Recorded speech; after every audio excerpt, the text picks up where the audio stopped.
I never thought my career as a field biologist would lead me down a path that would challenge everything I knew about wildlife, government secrecy, and the very definition of what it means to be human.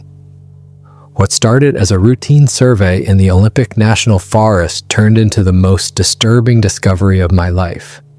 I'm sharing this story because people need to know the truth about what's hidden in those forests and what our government is doing in the shadows.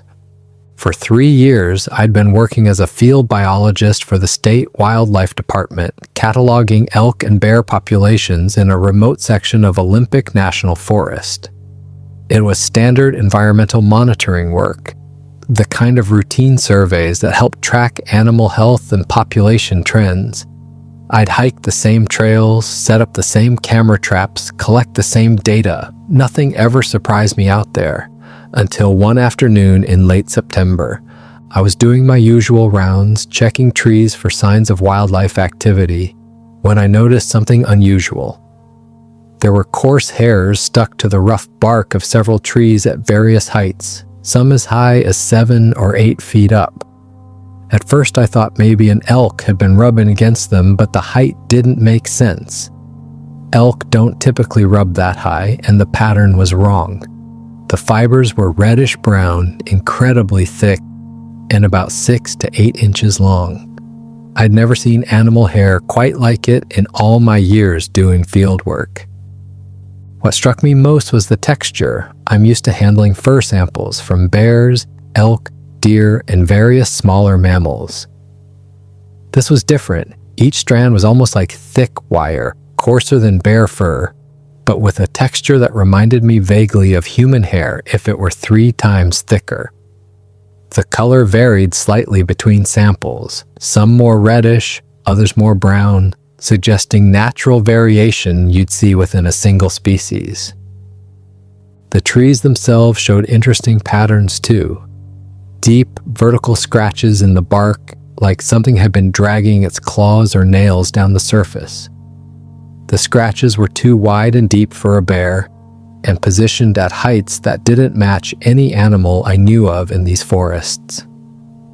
I took photographs of everything, measuring the scratch patterns and noting the precise heights where I found the hair samples. Following my standard collection protocols, I carefully gathered samples from multiple trees, documented the locations with GPS coordinates, and sealed everything in sterile bags. I sent the samples off to the university lab I usually work with, expecting them to come back as bear or maybe some unusual elk variant. The results would take a few weeks, so I went back to my regular survey work and didn't think much about it. When the lab results finally came back, they were strange. The report said possible primate contamination and asked me to resubmit with better collection protocols. I was confused because I'd followed every standard procedure. There was no way I could have contaminated the samples with primate DNA.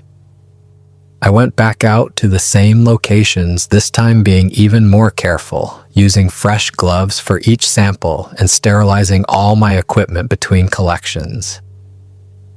The second set of results showed the exact same thing, primate DNA but not matching any known species in their database.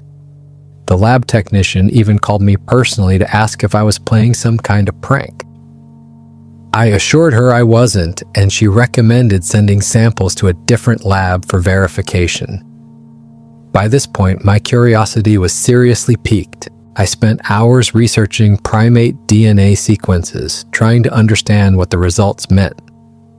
The genetic markers showed something that branched off from known great apes millions of years ago, but the similarity to human DNA was disturbing.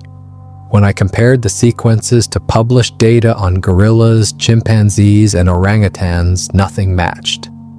This was something different entirely, something that shouldn't exist according to current scientific understanding of primate evolution in North America. I started paying closer attention during my surveys. Near the trees where I'd collected the hair samples, I began noticing large footprints in the soft earth along creek beds. These prints were massive, easily 18 inches long, with 5 distinct toes that looked eerily human-like but much larger.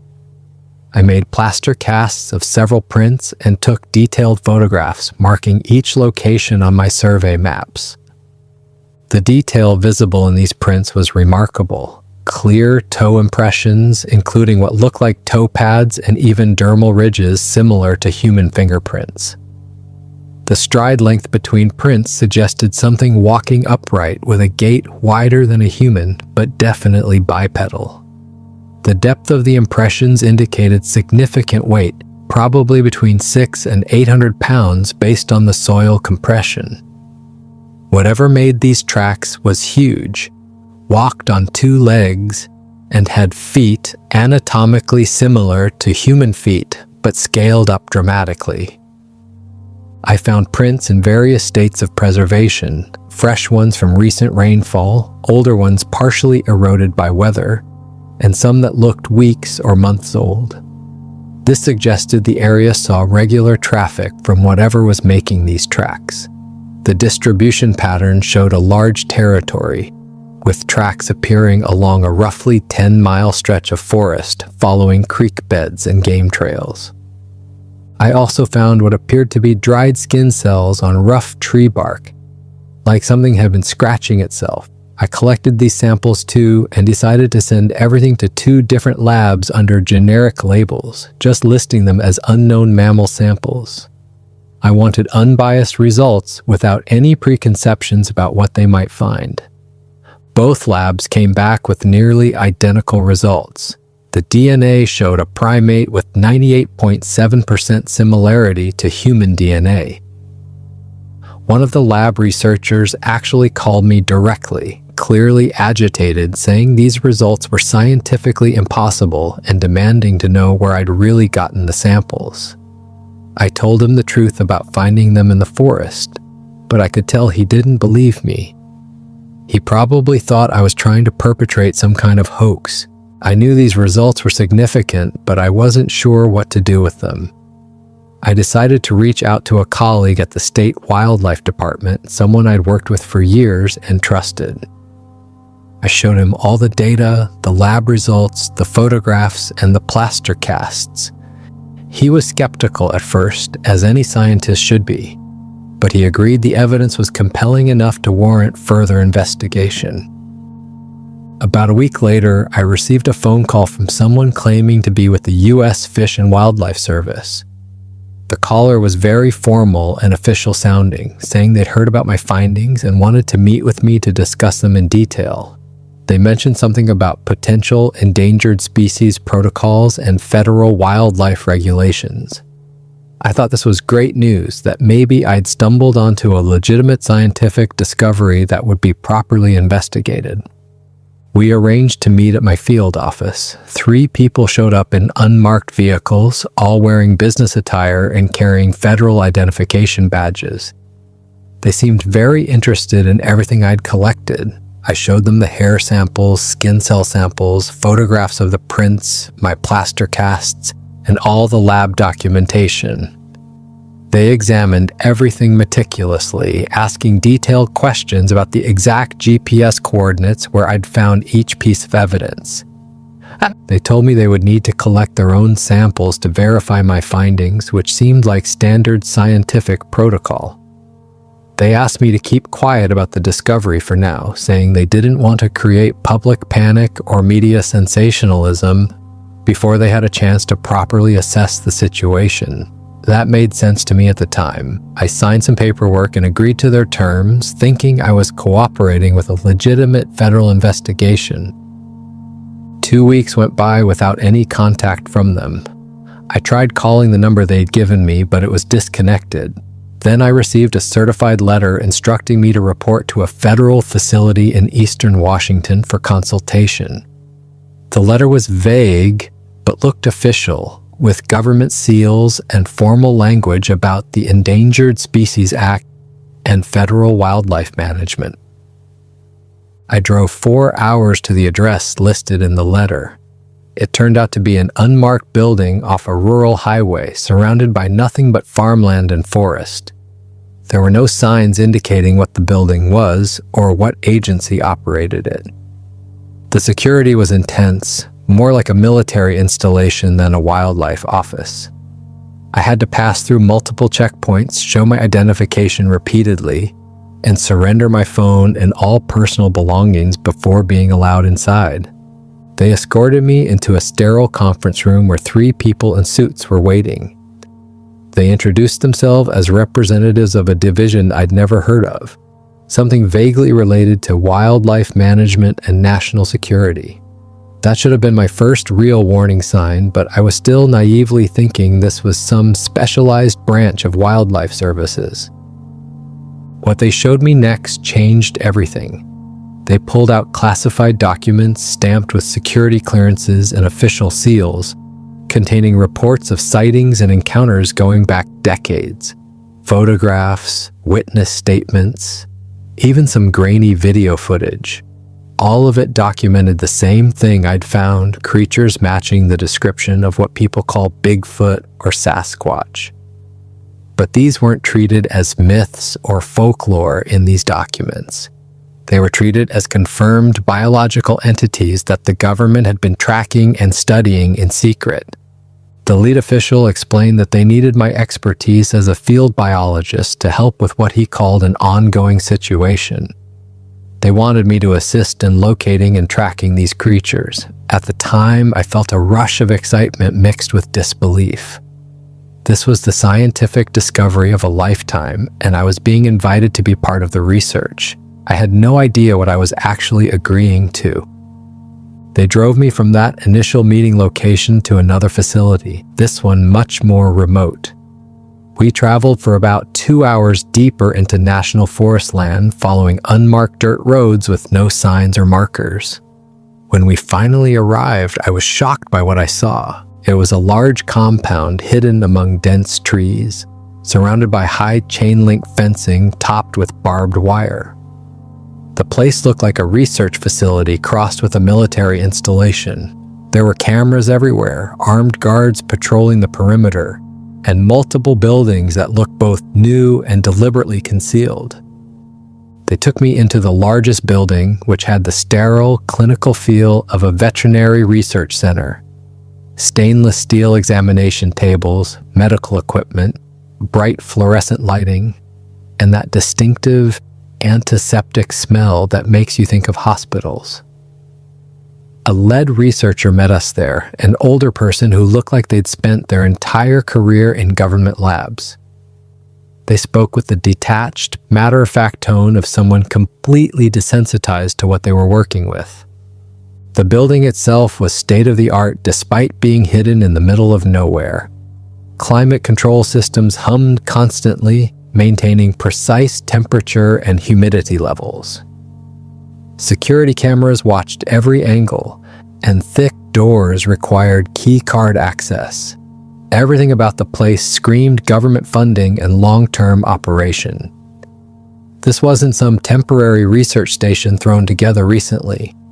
This facility had been operating for years, maybe decades. The hallways were spotless, floors polished to a shine that reflected the fluorescent lighting. Everything had that institutional feel of a place where protocols mattered more than comfort. Signs on doors used code numbers rather than descriptions. Restricted access warnings appeared everywhere. The deeper we went into the building, the more secure it became. More checkpoints, more locked doors, more cameras tracking our every movement.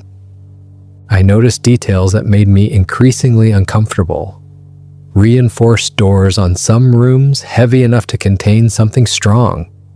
Observation equipment more sophisticated than anything I'd seen in wildlife research.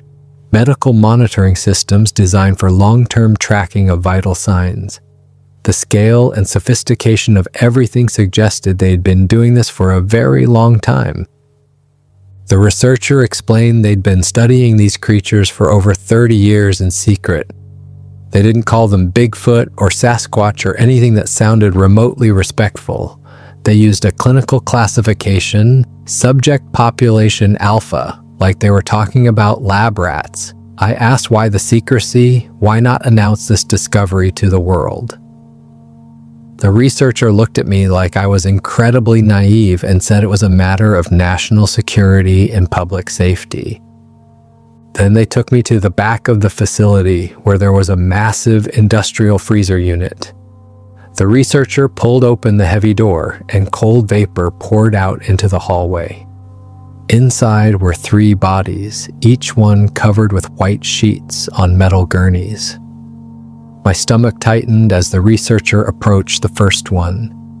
They pulled back the sheet and I saw her, a female about 7 feet tall, covered in dark brown fur that looked soft despite being frozen. Her face was the most disturbing part. It wasn't quite human, but it wasn't animal either. She had a heavy brow ridge, a flattened nose, and a jaw structure that suggested something between a human and a great ape.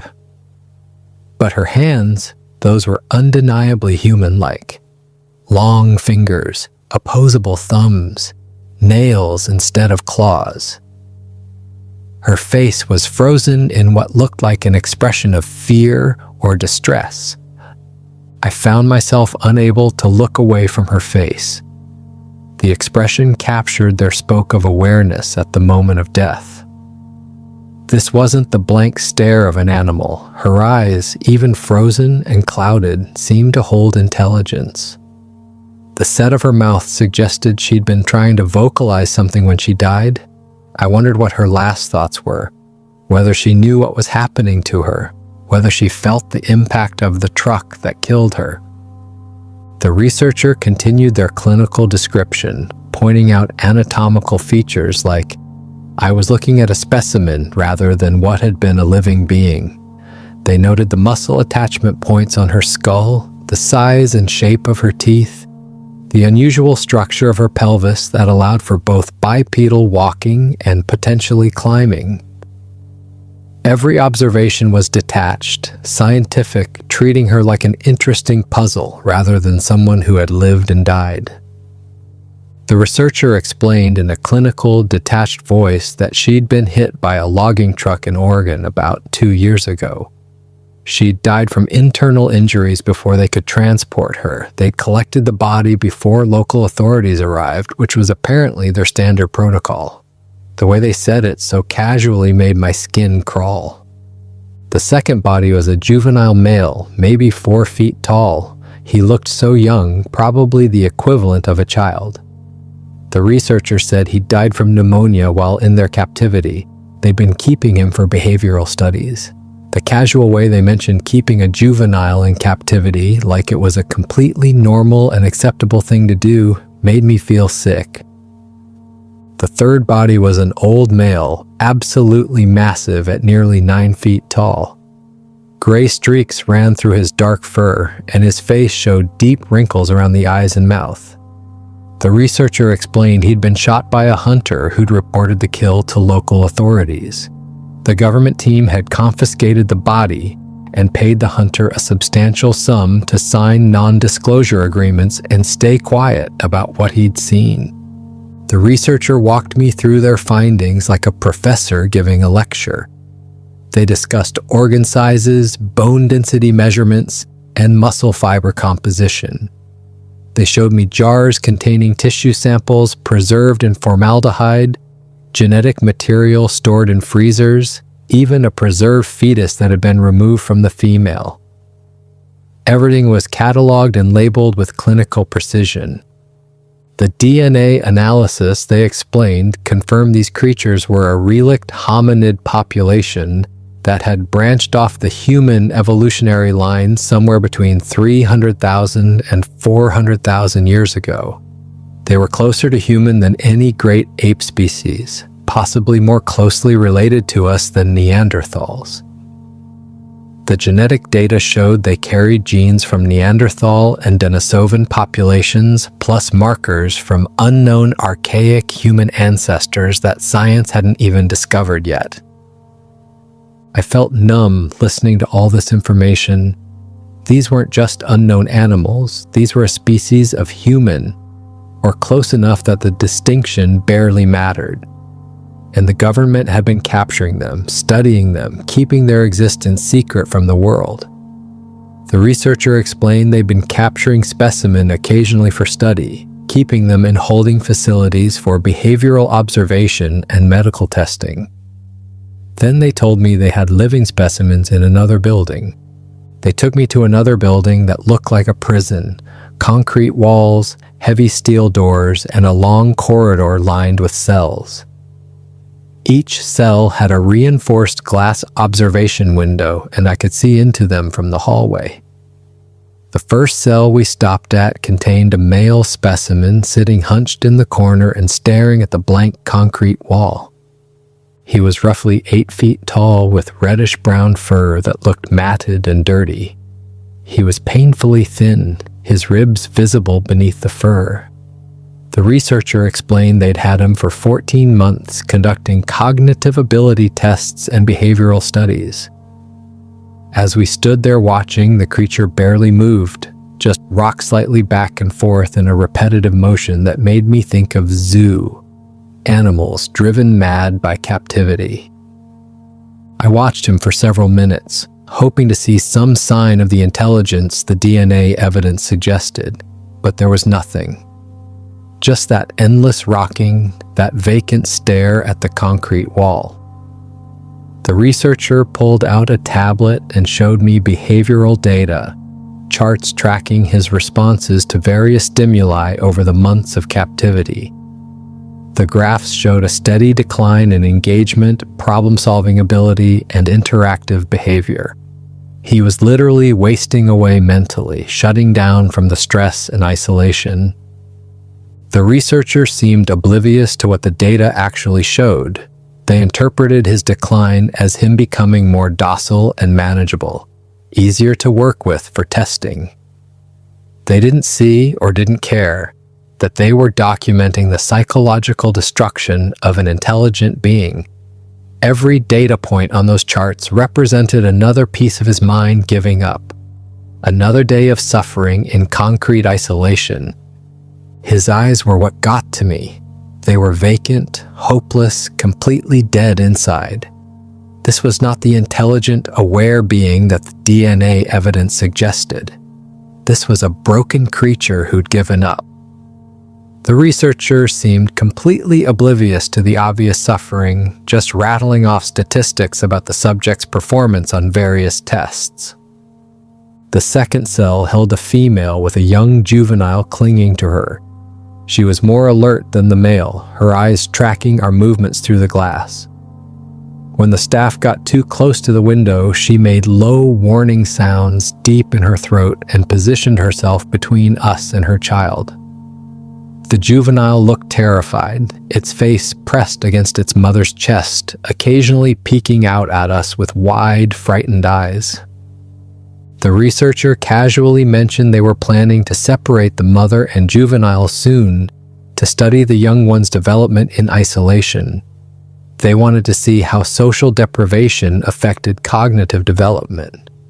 I watched the mother creature gently stroke the juvenile's back with one massive hand, and the gesture was so completely maternal, so utterly human, that I felt my stomach turn.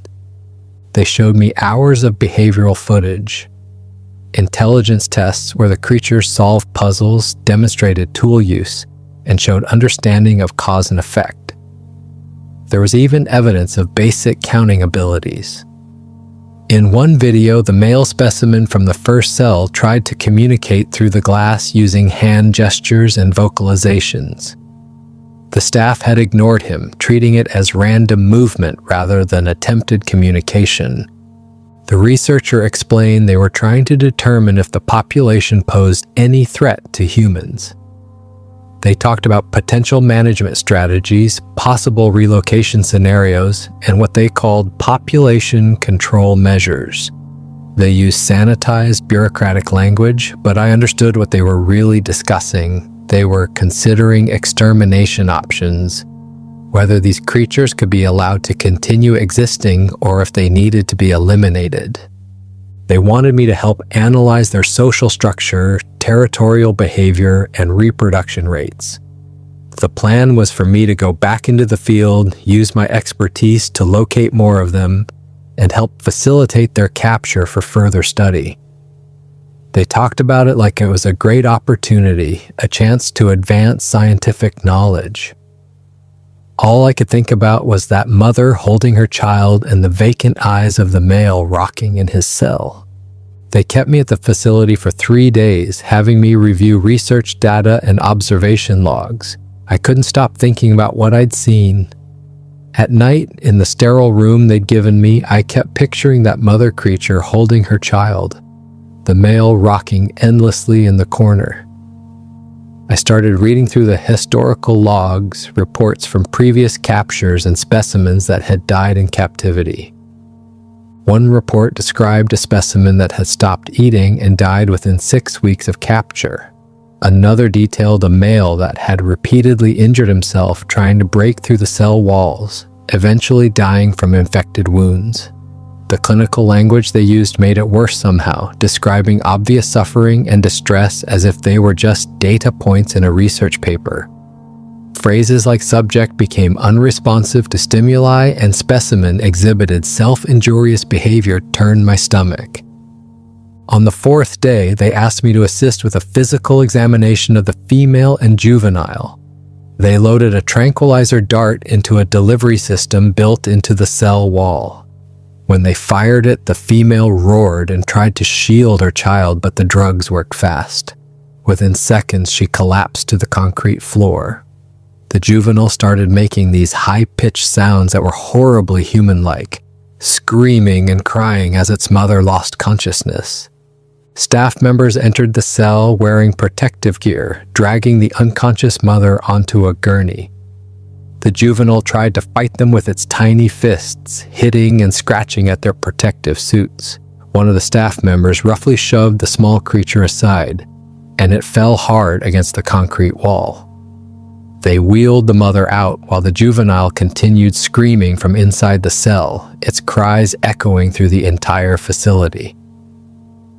In the examination room, they went to work on the mother like she was a specimen, not a being. They drew vial after vial of blood, took tissue biopsies, examined her teeth and gums, measured every part of her body. One researcher made a joke about her weight, and another laughed. Meanwhile, the juvenile's screaming continued from the holding area, the sound of pure terror and distress that made something break inside me. I realized in that moment what I was really looking at. These creatures were aware, intelligent, formed family bonds, felt fear and grief. They were close enough to human that what was happening here wasn't research, it was something much darker. The DNA evidence, the behavioral observations, the social bonding, all pointed to the same conclusion. These were people, or close enough that the distinction didn't matter.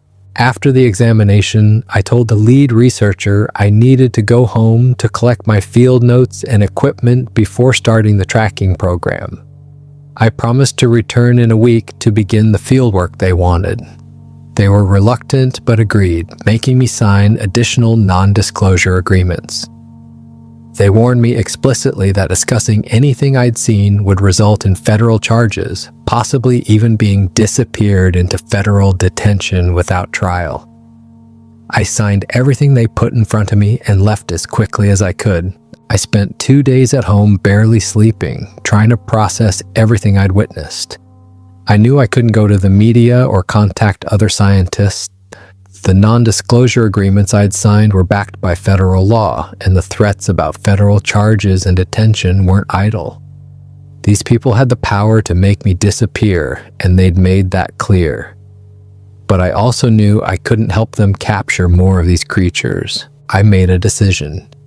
The only way I could do anything meaningful was to find these creatures in the wild, document them living naturally, and prove they weren't a threat. If I could show they were intelligent, peaceful, and just trying to survive in their natural habitat, maybe I could build a case for their protection rather than their imprisonment or elimination. I went through all my original survey data and sample locations looking for patterns. The hair samples, footprints, and other evidence I'd collected came from a roughly 8 square mile area of dense forest. I studied topographic maps marking water sources, game trails, and areas of thick vegetation where large animals could move without being easily spotted. I spent hours analyzing the terrain, looking for features that would provide shelter and concealment. Steep ravines where sound wouldn't carry, dense, old-growth forest with thick canopy cover, rocky outcrops that could serve as defensive positions or observation points. I was trying to think like something that needed to stay hidden from humans while still accessing water and food. The pattern that emerged showed intelligence and territorial selection. These weren't random wanderings, but deliberate choices about where to live. I packed my truck with everything I'd need for extended wilderness time: camping gear, trail cameras, observation equipment, my field microscope, and sample collection kits. I drove back to Olympic National Forest, this time going even deeper than my normal survey routes. I found a remote area near where I'd collected the most evidence and set up a base camp far off any established trails. I spent days systematically searching for fresh signs, tracks in soft earth near creeks, trees with rubbed bark, broken branches at unusual heights, anything that might indicate recent activity. After 3 days of careful searching, I found fresh footprints near a creek. These were recent, probably less than 24 hours old, measuring 17 to 18 inches long, with clearly defined toe impressions. I set up trail cameras along game paths and near water sources, positioning them carefully to cover the most likely routes. I found more evidence quickly after that.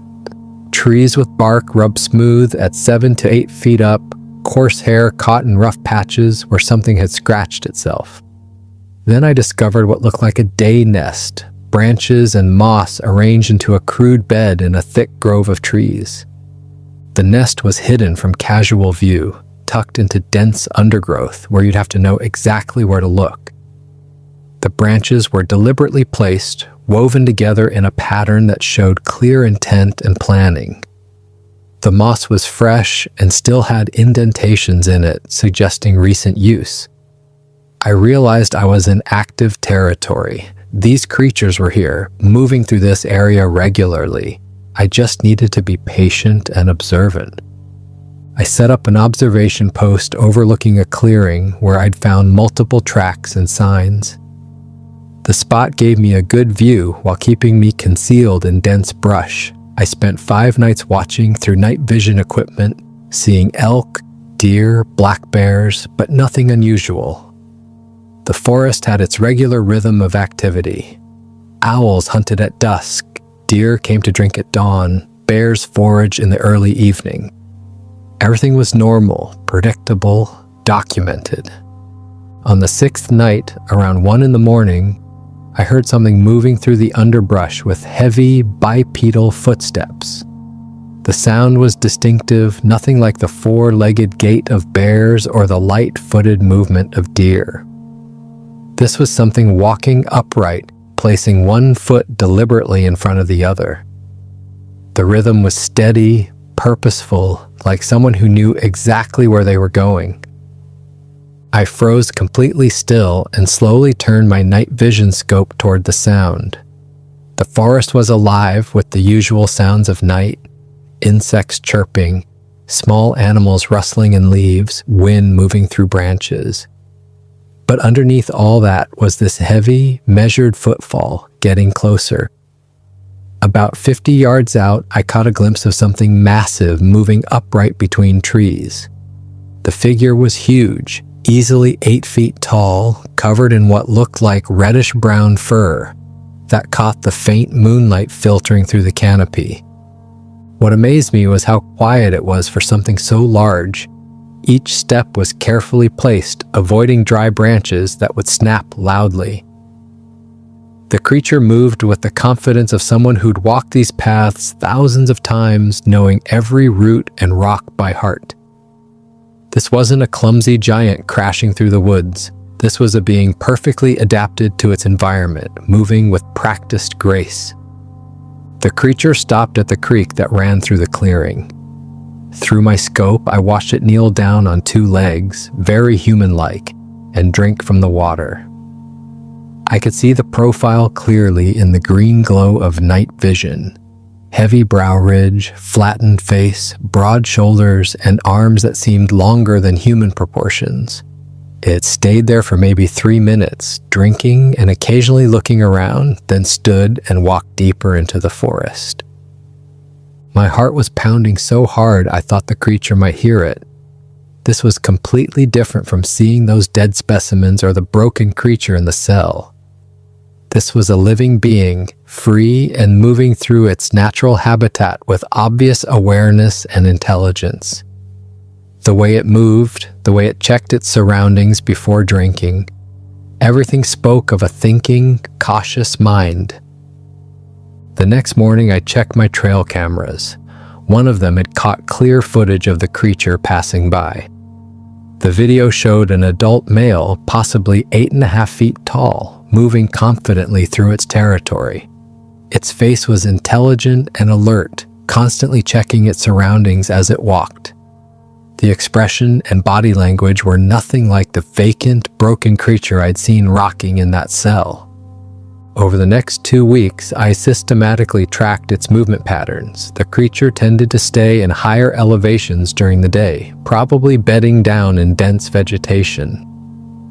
At night, it came to lower areas and water sources to drink and forage. I found multiple nest sites scattered through the territory, suggesting it rotated between them rather than using the same spot every night. I discovered more evidence of its diet: fish bones near the creek, scat filled with berry seeds, remains of small mammals it had caught. I also found what looked like a tool, a sturdy stick worn smooth on one end from repeated use. Based on the ground disturbances nearby, it appeared to be used for digging up roots.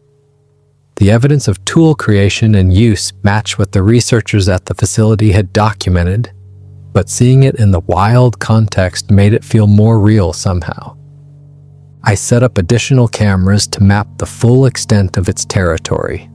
Over several weeks, I got repeated footage of the same individual, confirming this was an established range rather than random wandering. The creature seemed to know every inch of this forest, moving with the confidence of someone completely at home in their environment.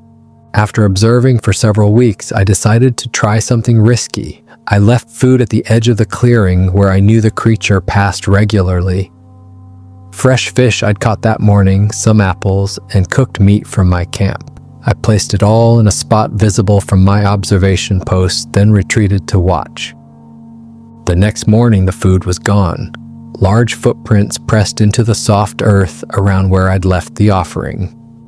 The track showed the creature had approached cautiously, circled the spot several times, checking for danger, then taken the food. I continued this routine for a week, leaving fresh food in the same spot each evening. On the 8th night, I was sitting by my campfire when I heard branches breaking nearby. I looked up and saw eyes reflecting the firelight from the darkness, about 30 feet away. I stayed very still, not reaching for my flashlight or making sudden movements. The creature was watching me, and I could hear its breathing, slow and steady. After a few minutes, it moved closer, staying just outside the ring of firelight. I slowly pushed my cooking pot with leftover stew toward the edge of the light and backed away toward my tent. A massive hand, easily twice the size of my own, reached into the firelight and grabbed the pot, pulling it back into darkness. I heard sounds of eating, surprisingly quiet and careful, almost delicate considering the size of the creature. The creature stayed there for nearly an hour while I pretended to just tend my fire and act like its presence was normal.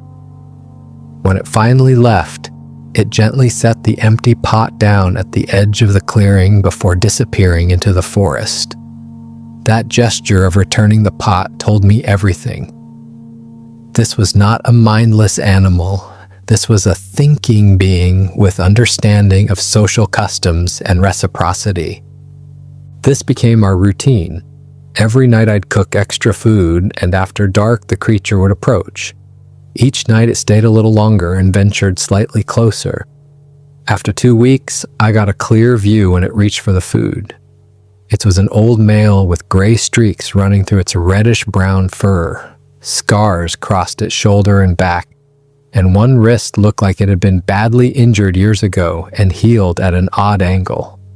Its face was deeply weathered, with wrinkles around the eyes and mouth that spoke of age and experience. But the eyes themselves were remarkable. They watched me with clear awareness and what I could only describe as curiosity. This was not the vacant stare of the captive male. These eyes were alive with intelligence and personality. I started talking softly while the creature ate.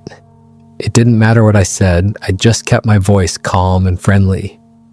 The creature began responding with soft grunts and huffs, almost like it was participating in conversation. Sometimes it would make a sound and then pause, as if waiting for my response. When I replied, it would make another sound. It felt like we were developing a primitive form of communication. One night I took a chance. Instead of backing away after setting down the food, I stayed where I was. We sat about 8 feet apart, both eating our own meals, the creature watching me constantly. In the firelight, I could see its face clearly. The expressions that crossed its features while it ate, when it looked at me, when it paused to listen to forest sounds, all showed real thought and emotion. After finishing its meal, the creature did something unexpected. Using one thick finger, it deliberately drew a simple straight line in the dirt between us. I watched carefully, then drew my own line in response. The creature looked at my line, then drew a circle. I drew a circle. We continued the simple exchange for several minutes, establishing that this was intentional communication, not random marks. I tried expanding the pattern. I drew 2 lines parallel to each other. The creature studied them, then drew 2 circles side by side.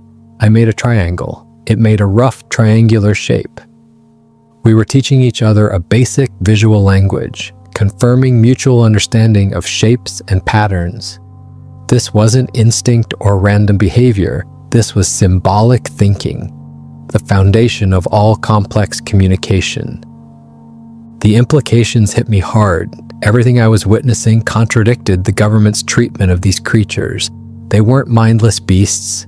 They were capable of abstract thought, symbolic communication, social learning. The old male sitting across from me was demonstrating cognitive abilities comparable to early human ancestors, maybe even comparable to modern humans in some ways. And there were others like him locked in cells, treated as experimental subjects. Over the following nights, this became part of our routine. The creature clearly understood I wasn't a threat and seemed to recognize I was different from other humans it might have encountered. It started staying in the firelight longer, sometimes for 2 or 3 hours at a time. I took careful notes and photographs from a respectful distance, documenting everything while trying not to make it feel like observation or study. More than research, this felt like building an actual relationship. I kept thinking about the creatures in those cells, what they'd lost, what had been taken from them. This old male was free, living naturally, showing behaviors and intelligence that the captive ones never could. He made tools, solved problems, communicated, showed curiosity about his environment and about me. One evening, he brought his digging stick and deliberately showed me how he used it to dig for roots. He'd push it into the soft earth at an angle, lever it back and forth to loosen the soil, then reach in and pull up edible tubers. After demonstrating, he looked at me as if checking whether I understood. It was clearly an intentional teaching moment. I watched him carefully wash his hands and face in the creek after eating one night. The movements were methodical and very human-like, using his cupped hands to splash water on his face and rubbing his hands together to clean them. These weren't the actions of a mindless beast. This was someone with standards of cleanliness and self-care. Then one evening he brought me something, a smooth river stone about the size of a tennis ball. He set it down carefully near my foot and made a soft, huffing sound. The gesture was clearly intentional and offering. Maybe gratitude for the food, maybe just a gift between friends. I accepted it solemnly, placing it carefully in my pack.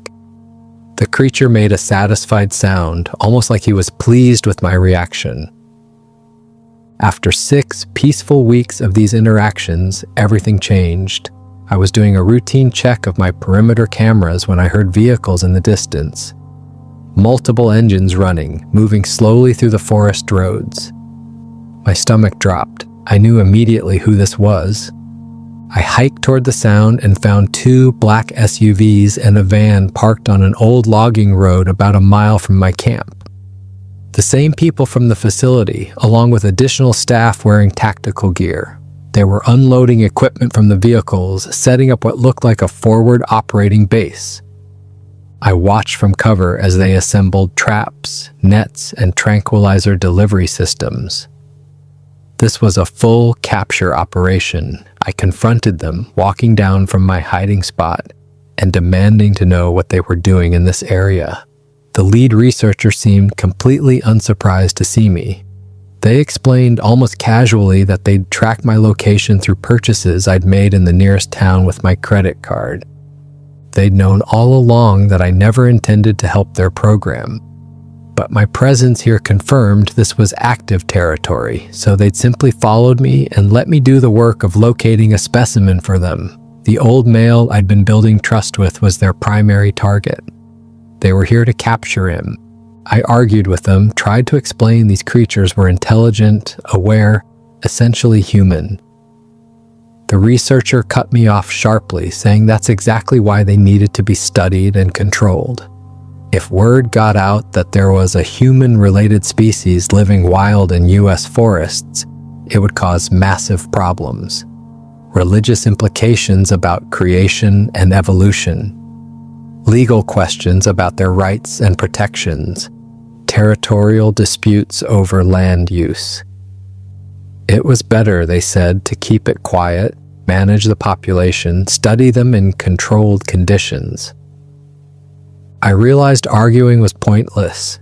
These people had made their decision long ago, probably decades before I was even born.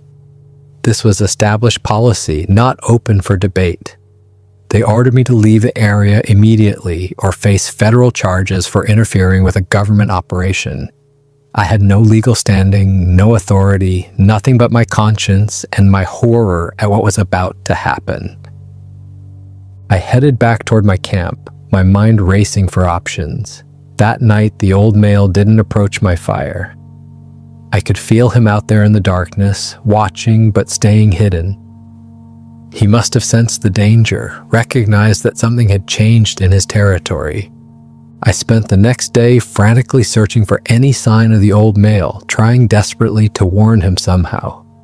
I found fresh tracks heading toward higher elevations, moving away from where the capture team had set up their traps. I followed the trail for hours, pushing through dense underbrush and steep terrain. Finally, I spotted him on a ridge about 100 yards above me. He was watching me from the safety of higher ground. I waved my arms, yelled for him to go, keep moving, get as far away from this area as possible. I pointed away from the valley, made shooing gestures, anything to communicate the danger. The old male tilted his head, clearly confused by my behavior. We'd built trust over weeks, and now I was acting erratically, shouting and gesturing frantically. He watched for another minute, then turned and moved deeper into the mountains. I felt a wave of relief, hoping he would keep going, far enough that the capture team couldn't find him. But I knew it wasn't enough. The team had sophisticated tracking equipment, and they'd mapped out search grids covering miles of territory. I went back to their base camp and started dismantling the nearest traps when no one was watching. I destroyed equipment when I could, cutting trap lines and sabotaging tranquilizer delivery systems. I got caught by 2 security personnel. They restrained me roughly and brought me to the lead researcher. She was furious, threatening me with federal prosecution for interfering with a government operation. I told her these creatures were people, not animals, and what they were doing was morally wrong.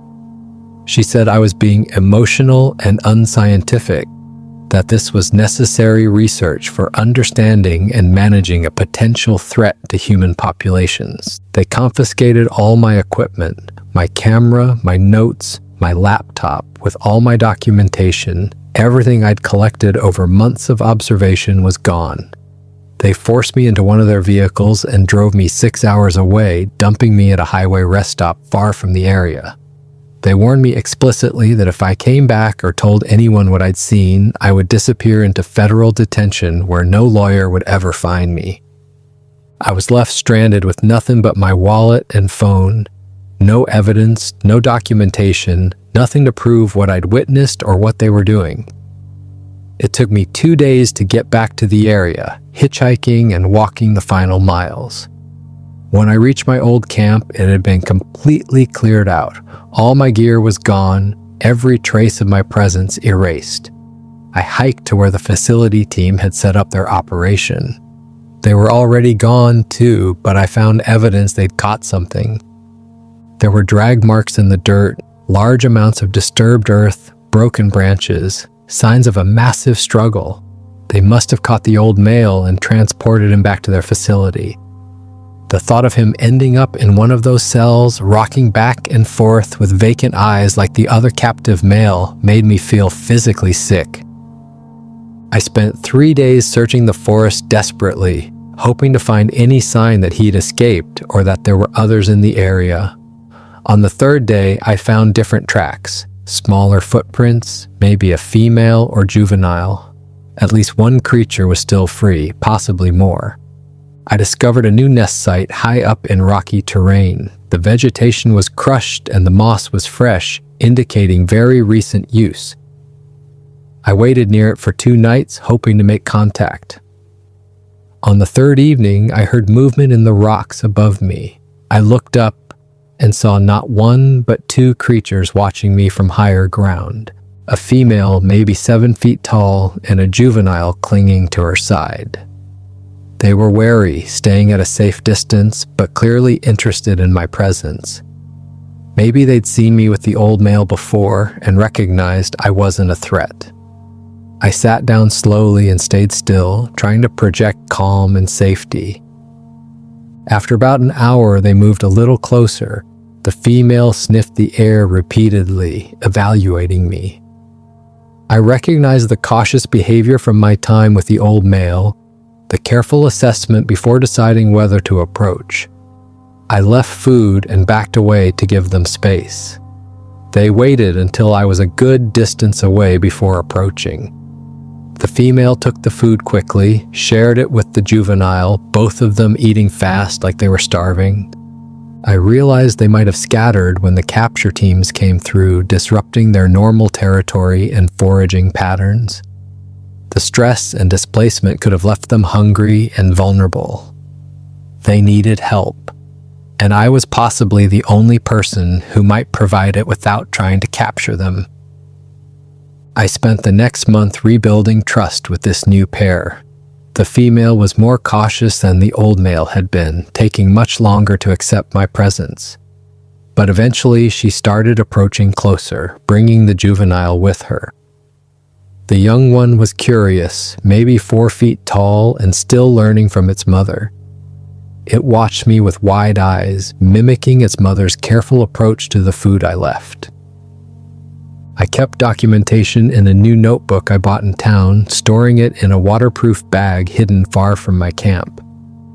I collected new hair samples when I found them shed naturally, took careful photographs from a distance. I was building a new record, but this time I knew I could never share it with official channels. The female began showing me her territory in ways that felt deliberate. She'd walk past good nest sites without stopping, almost like she was leading me, then show me a den hidden in a rocky outcrop. Inside were old bones, tools made from stones and sturdy branches, evidence this site had been used for a long time, maybe generations. On the back wall of the den were paintings, simple but clearly deliberate, handprints and rough animal figures marked in what looked like charcoal and red clay. This was proof of symbolic thinking, culture, art. These weren't primitive beasts struggling to survive. They had traditions, history, creative expression. The female watched me examine the paintings. She made a low sound that might have been satisfaction or pride. I understood then what the government was really afraid of.